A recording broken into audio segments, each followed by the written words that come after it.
Hi mga kasimpogi, ako na naman mag-voice over flower ngayon.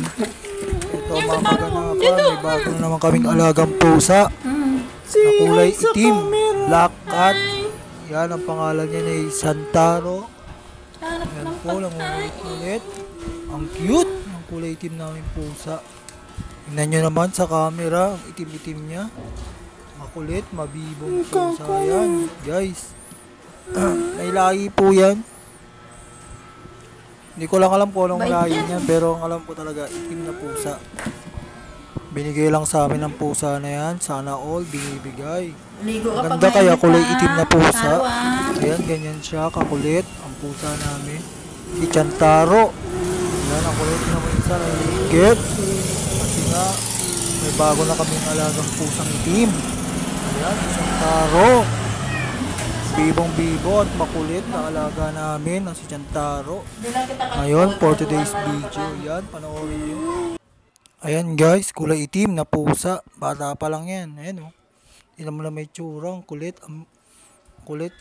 Baka kasi manakawan na naman uli kami ng alagang pusang na may lahi Kaya kinukulong talaga namin yan. Ayaw na namin manakawan ulit. Kaya yan, ikukulong na naman uli namin yung pusa na yan. Kaya yan, diyan ka dapat sa kulungan. Dati kasi nanakawan na kami ng pusa na may lahi talaga. Hindi na nakabalik sa... Siyempre, ano naman uli manakawan uli. Nanakawan na nga kami nun. Kaya maingat na kami ngayon. Kaya pag ganyang mga may lahi, dapat talaga ikukulong mo. Kasi gala ng gala. Kung saan pumupunta pag gabi. Kaya yung ginagawa namin pag ganyan. Kukulong na lang namin kaysa naman manakawan pa kami. Mahal din yan, no, pag naibenta. Sayang naman, dalawa na sanang alagain namin may lahi. Yung isa ninakaw nga sa amin. At ito naman guys, for today's video, kain po tayo. Masarap na dili sa sinabawan na may kamatis. Ayan guys, yan ang ulam namin yung tanghalian. Kain po tayo. May kanin, kaldero, ayan. Kain po tayo guys.